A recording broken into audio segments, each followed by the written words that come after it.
A warm welcome. This is Luntha TV broadcasting live and nationally from the Bishop Nevi Media Center here in Lilongwe. I'm Kathy Matura bringing you the news with hope and faith. Tonight, Pope Leo XIV prepares his apostolic visit to Spain with a message of faith, dialogue and solidarity. While here at home, political and economic debates continue as the MCP questions government's handling of taxes, fuel prices and national recovery efforts. First, the headlines. Pope Leo XIV to strengthen Catholic identity amid growing secularism during Spain visit. Malawi Congress Party MCP accuses government of economic mismanagement over tax and fuel price hikes. Public Procurement and Disposal of Assets Authority PPDA promotes adoption of the Malawi National Electronic Procurement System, MANEPS, to enhance transparency in public procurement.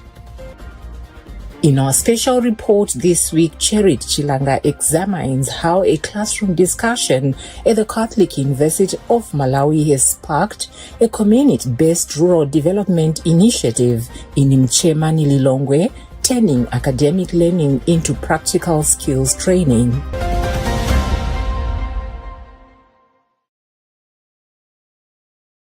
We now give you the news in detail.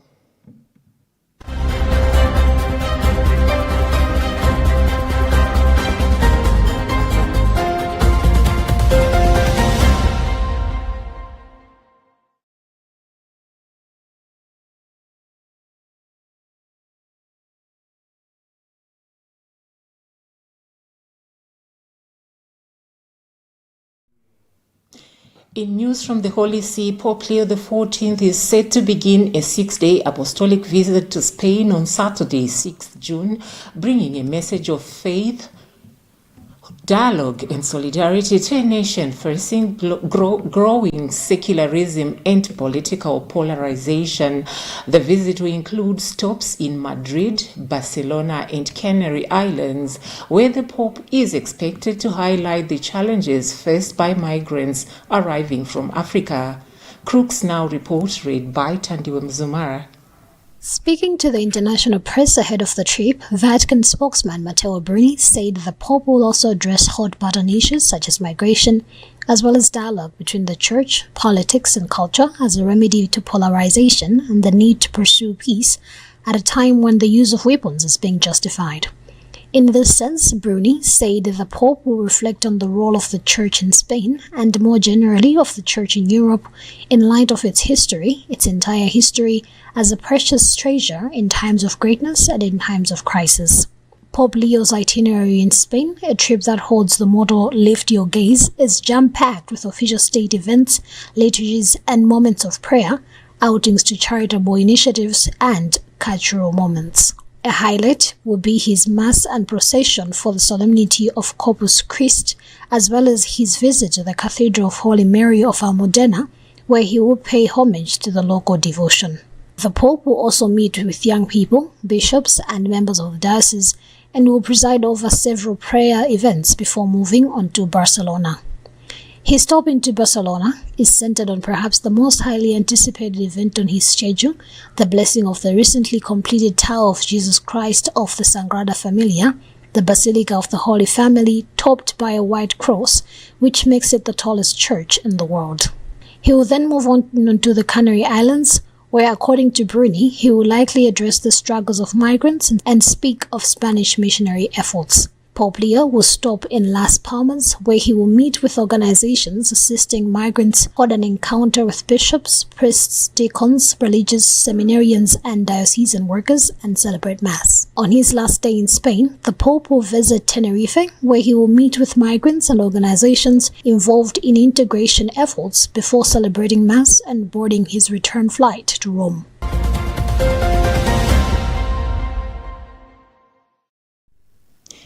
The Malawi Congress Party MCP has accused the government of failing to effectively govern the country, citing recent increases in taxes and fuel prices introduced under the National Economic Recovery Plan (NEP) as evidence of poor economic management.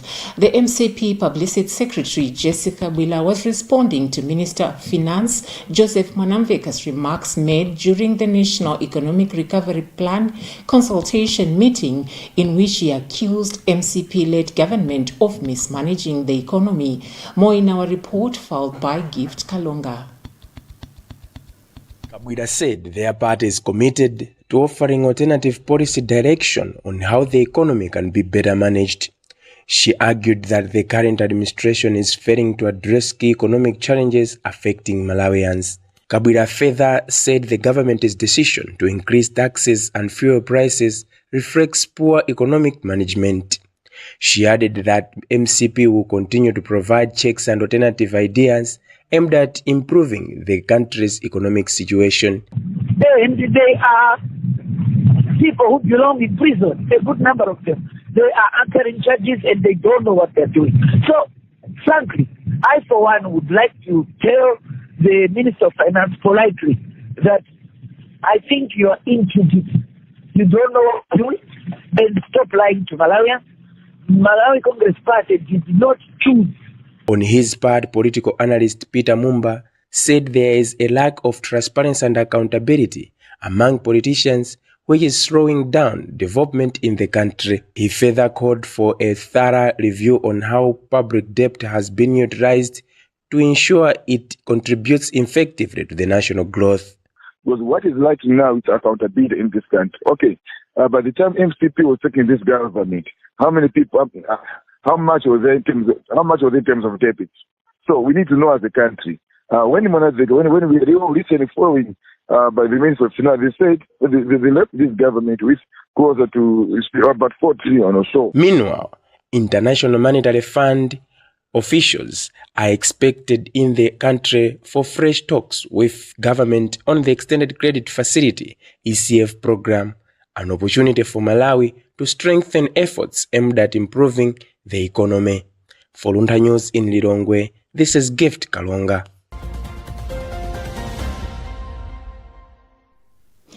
The Public Procurement and Disposal of Assets Authority (PPDA) has called on suppliers and businesses to actively participate in the country's e-procurement system. The Malawi National Electronic Procurement System (MANEPS) saying it is key to improving transparency and expanding economic opportunities.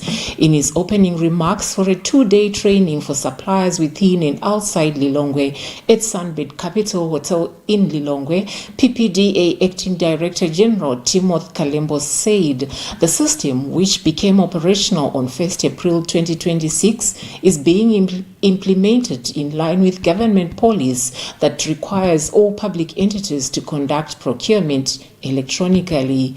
Adams Mwenelupembe has more in this report.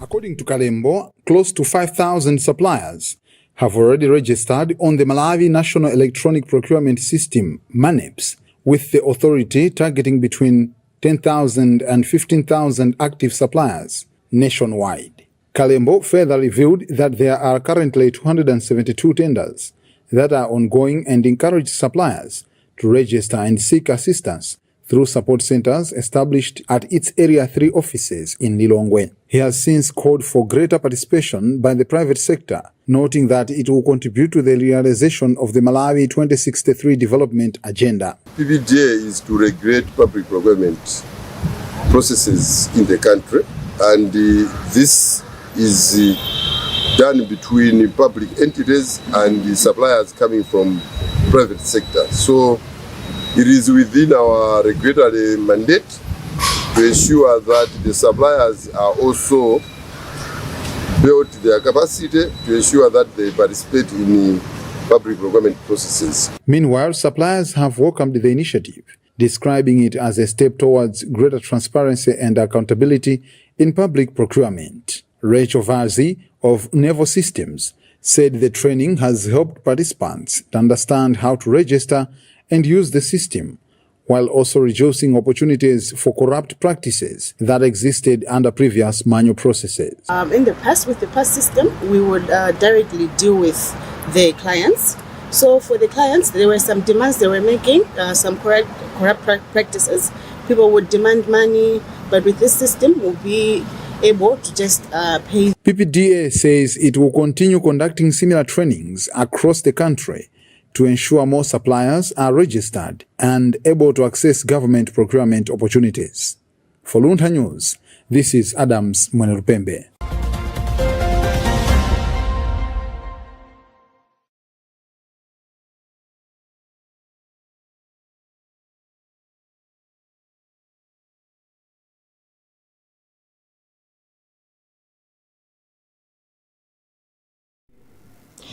Experts have warned that Malawi's economic challenges could worsen if government fails to seriously consider concerns raised by the Catholic Commission for Justice and Peace (CCJP) in its recent pastoral statement.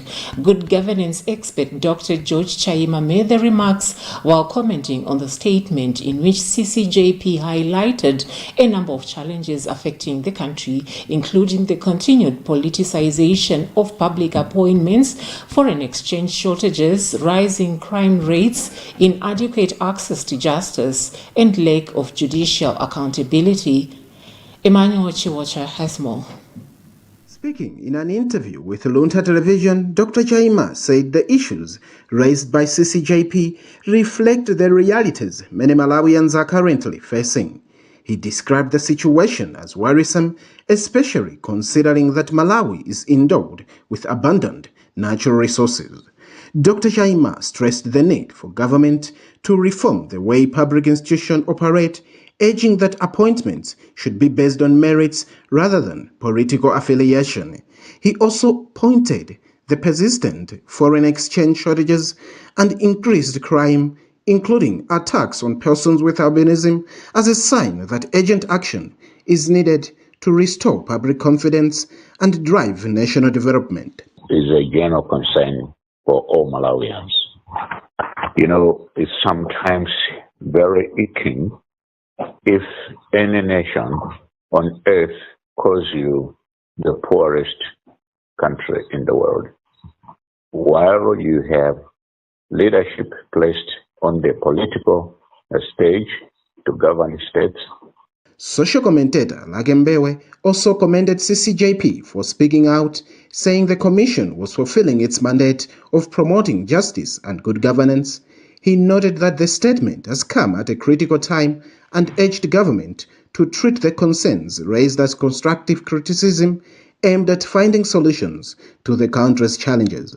Country, we are going through quite a lot in terms of economic challenges, political challenges, as well as challenges related to governance. Meanwhile, CCJP National Coordinator Luis Nsiadungu said the government has registered progress in some sectors that the Commission failed to compel to issues the statement to draw attention to pressing issues affecting Malawians and to encourage collective action. Indeed, I can confirm that the statement is coming from CCJP, the Catholic Commission for Justice and Peace under my Conference of Catholic Bishops, and it's entitled "The Wounds That We Inflict Upon Ourselves." I think we are calling for a national introspection to look at ourselves in the way things are happening since the current government took charge in September. As economic and governance concerns continue to affect citizens, stakeholders say meaningful reforms and responsive leadership will be critical in addressing the challenges and putting Malawi's on a path towards sustainable development. For Luntha News, this is Emmanuel Chiwocha.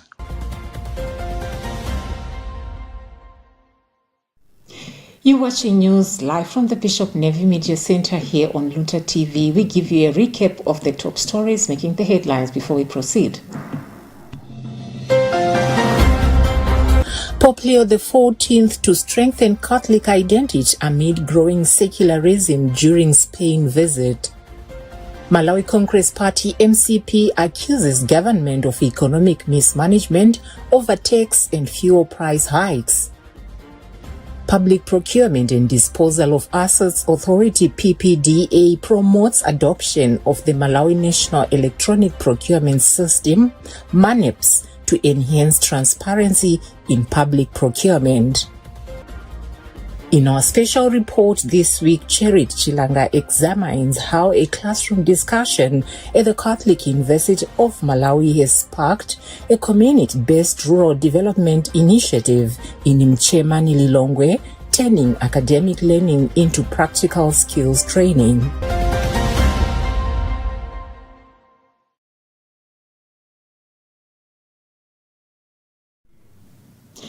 Welcome back. In case you're just joining us, this is Luntha TV News and I'm Kathy Matura. Moving on, approximately 2,700 households from traditional authorities Zole, Mponela and Msakambewa in Lower District are expected to benefit from an emergency relief initiative by Catholic Relief Services, CRS. Speaking on Thursday after the launch of the project, CRS Malawi Country Representative Sekai Mudoni said the beneficiaries were identified by the government through the Department of Disaster Management Affairs, DODMA. We have a report by Bridget Mwanoka. Mudoni said that the beneficiary households are among those that were left vulnerable due to the impact of El Nino-induced weather shocks. She added that under the program, each household received 2 50-kilogram bags of maize, 10 kilograms of beans, and 4 liters of cooking oil to help ease food shortages during the lean period. So we targeted Dowa. Why? Because many supporters or donors were in other districts, but we discovered that there are vulnerable communities in Dowa, and we decided to come and provide that support. So what we are doing on this project, we are providing food relief. We are providing 2,700 vulnerable communities with a package that is given once, but for 2 months. We are following the minimum expenditure basket. One of the beneficiaries, Julita Gentala Thomas, whose home, crops and livestock were destroyed by floods, said the assistance has come at the right time. She said the maize, cooking oil and relish will ensure her family has food during this difficult period while she focuses on rebuilding her life. They visited us to assess the situation, and the process was fair.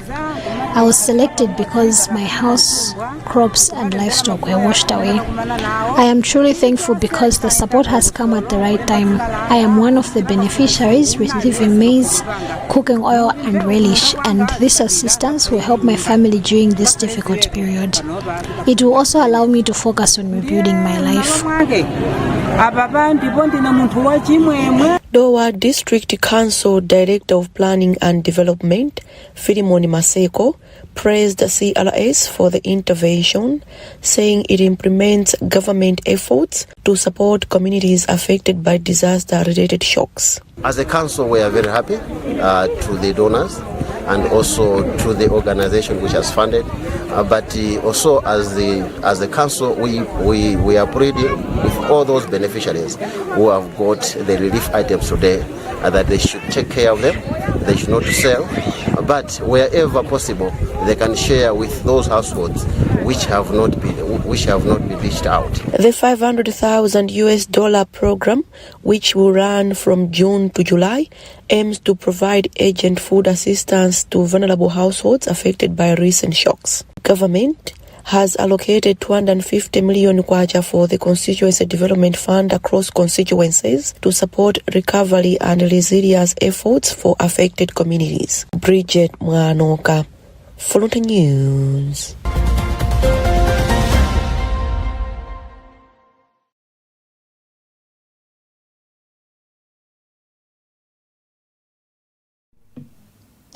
The Malawi Electoral Commission MEC has praised the judiciary for efficiently handling electoral disputes that arose during the 2025 general election period.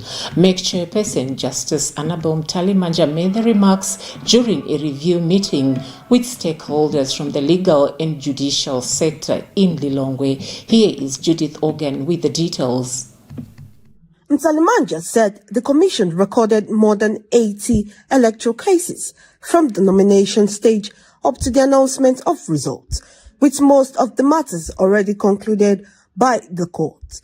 She said the judiciary played a key role in ensuring that electoral disputes were resolved professionally and within the required time, helping to strengthen confidence in the electoral process. Was in the legal or judicial sector. So we are meeting with the Judicial Committee on Elections, the Malawi Law Society, the Law Commission. Nsalimanja also disclosed that MEC is reviewing the country's electoral laws following the implementation of the amended Presidential, Parliamentary and Local Government Elections Act during the 2025 general election. She added that the Commission is also conducting research to understand the cause behind the high number of void votes recorded during the 2025 general elections, saying the findings will help improve future voter education initiatives. For Luntha News in Lilo, this is Judith Ogan.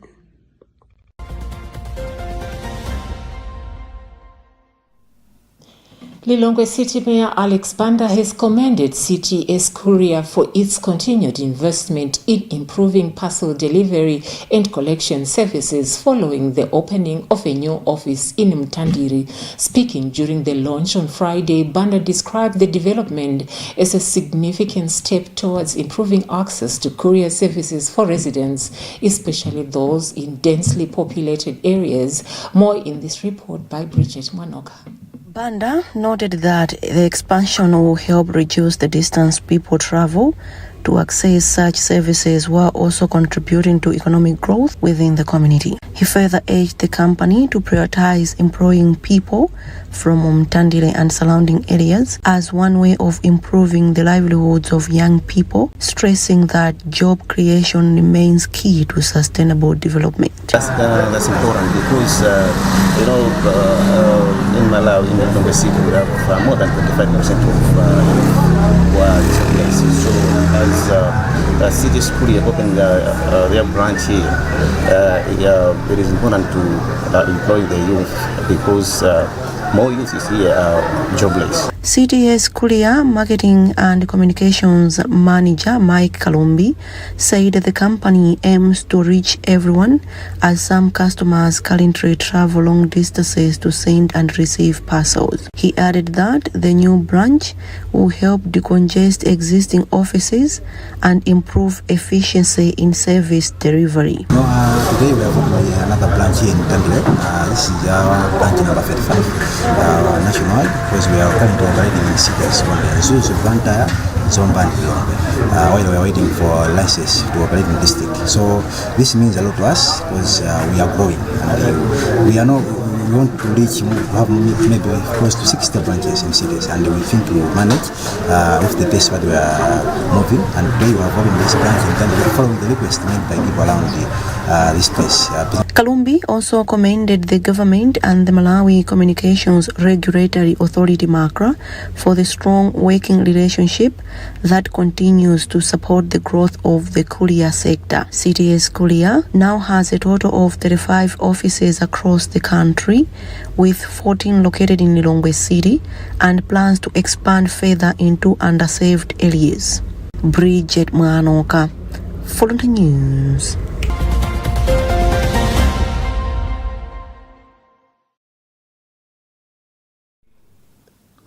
A primary school teacher upgrading at the Catholic University of Malawi has inspired a community-based skills training initiative in Mchemani area traditional authority Chimotu in Lilongwe after seeking guidance on how to apply classroom knowledge in rural development directly in his home community. The initiative, which has since been extended to local residents through training sessions facilitated by the Daughters of Mother Teresa congregation, emerged after the students student engaged Sister Teresa Mlenga during lectures on rural development, questioning how academic theory could be translated into practical community development.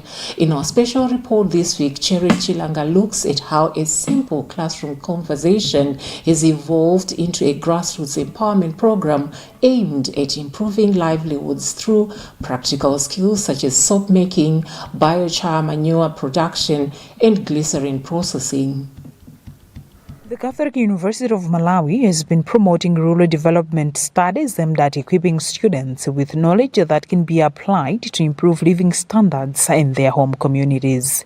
It is from this background that a student, Moses Chingale from Elias Village under Tradition Authority Chimutu in Lilongwe, approached his regular assistant Teresa Mlenga with a proposal to extend learning beyond the classroom. Last time when Sister Mlenga was teaching us about the course, we have seen that in our community we are lacking something that can improve the health of our people. So we tried our best so that we can empower her, so that they can at least teach the community about their project. Sister Teresa Mlenga, who is also the project coordinator for the Daughters of Mother Teresa congregation, says the students' request became a turning point that challenged her to take training directly to the community. I thought of coming this side with the training, having received a request from one of the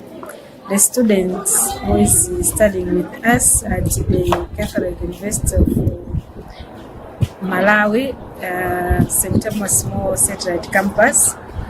After undergoing the training on rural development, we thought of implementing some of the things that we have been discussing in class in his area where he's coming from. So for me, I felt it was very important that we support the thought that he had, because most of the times, more especially here in Malawi, education ends in class. But this is for us a step forward.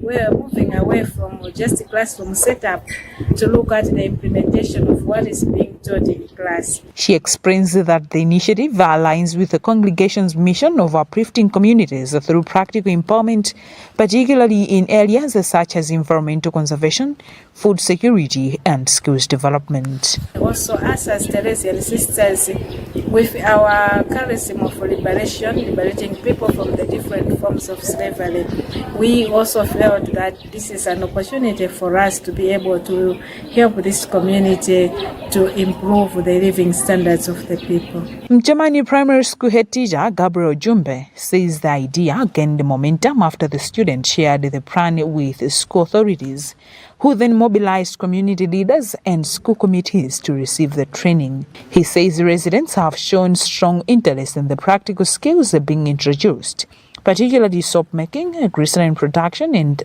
biochar manure, which he says can reduce household expenses and improve agricultural productivity. These trainings can improve the community very much.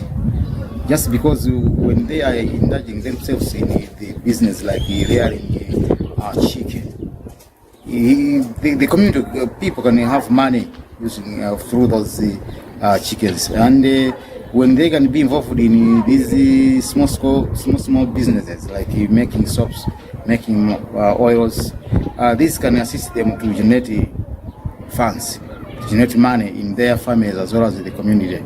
Senior Global Mankamba from the area says the trainings are key to promoting self-reliance, and noting that many household communities can now be produced locally in the area instead of being purchased at high cost. These trainings are very important because they equip people with practical skills that can help them become more self-reliant. We have learned how to make products that we usually buy at high prices. With the knowledge gained from these trainings, we'll be able to produce these items ourselves, save money, and even sell some of them to generate income. One of the trained participants, Silas Chisalipo from Group Village Mankamba, says the knowledge gained is addressing the challenge of expensive agricultural inputs, especially fertilizer. He adds that collective participation in groups would be essential for sustaining the initiative as it allows easier access to materials and shared learning. The training is very important to me and even to the community. I think it is good that we do this in groups, not as an individual, because an individual can have shortfalls maybe in finding some of these resources. But as a group, it can be easy to find the resources for making these materials. And this can be of importance to the community and to the individuals. Another beneficiary, Patricia Kalinda from Group Village Head Mchepa, says the training has already provided her with practical skills that can help improve household food production and reduce expenses. On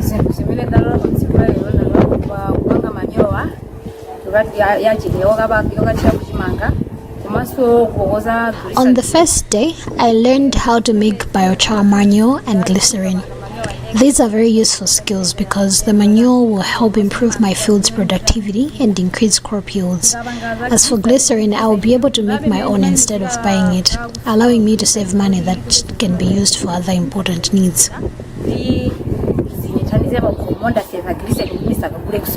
Youth participant Chipidiro Landloni from Chauma village says the program is particularly important for young people as it provides opportunities for entrepreneurship and skills transfer within the community.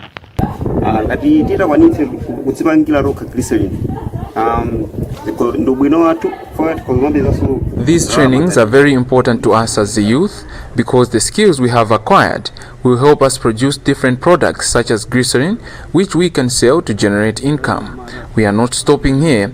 We will continue applying these skills and sharing the knowledge with other young people in our community.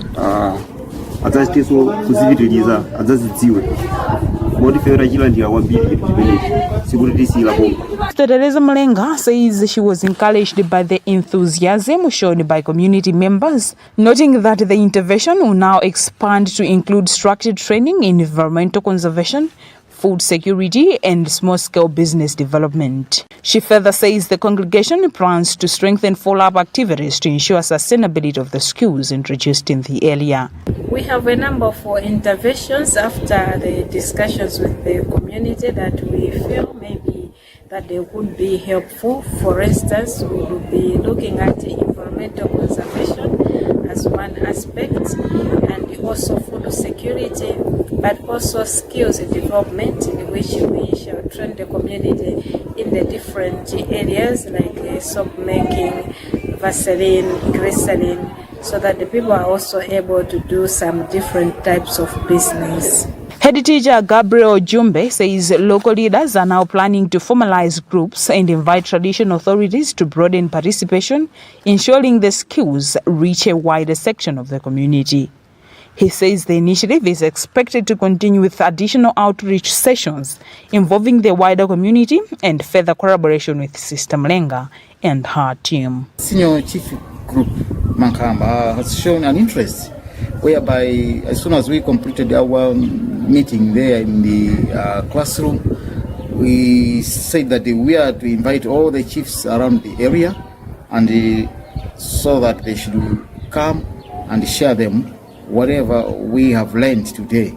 As a result, they will make some clubs so that they can be able to follow or to do different activities which we have learned.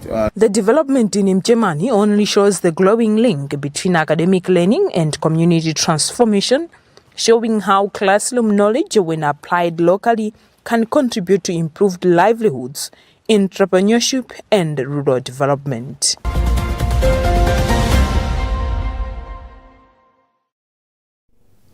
That was Cherry Chilanga giving us an update on this week's special report. We move on to the weather update with Tapiwa Kutakumotu.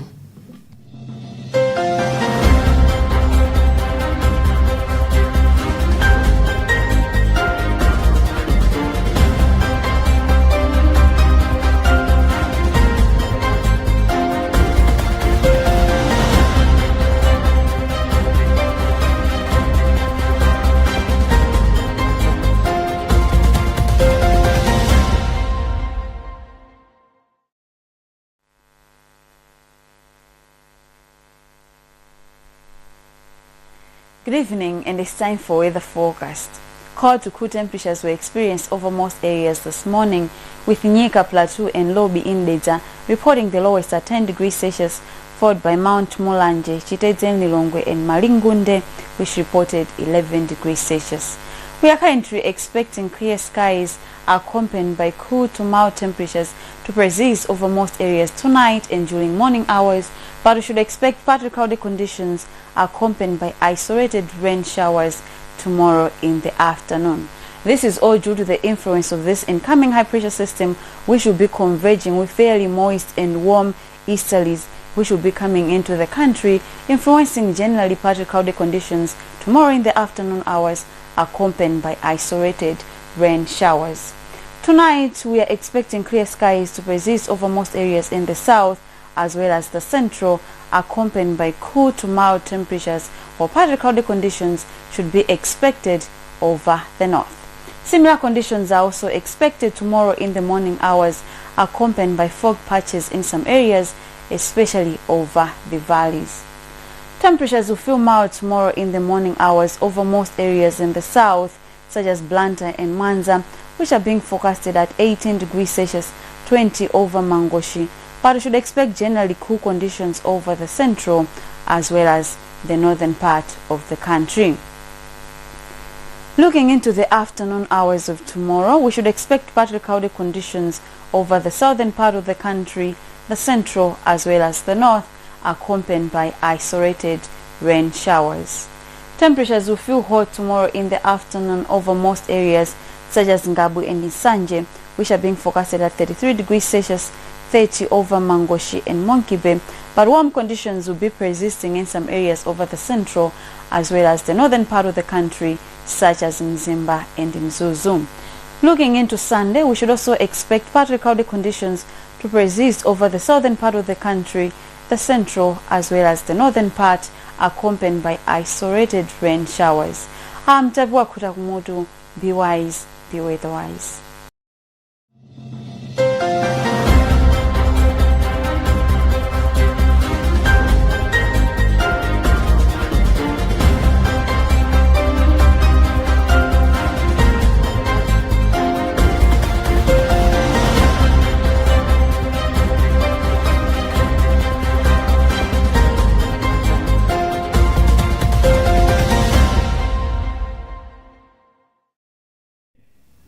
The weather update marks the end of this bulletin, and we give you a recap of the news making the headlines. Pope Leo XIV to strengthen Catholic identity amid growing secularism during Spain visit. Malawi Congress Party MCP accuses government of economic mismanagement over tax and fuel price hikes. Public Procurement and Disposal of Assets Authority PPDA promotes adoption of the Malawi National Electronic Procurement System, MANEPS, to enhance transparency in public procurement. In our special report this week, Cherit Chilanga examines how a classroom discussion at the Catholic University of Malawi has sparked a community-based rural development initiative in Mchemani Lilongwe, turning academic learning into practical skills training.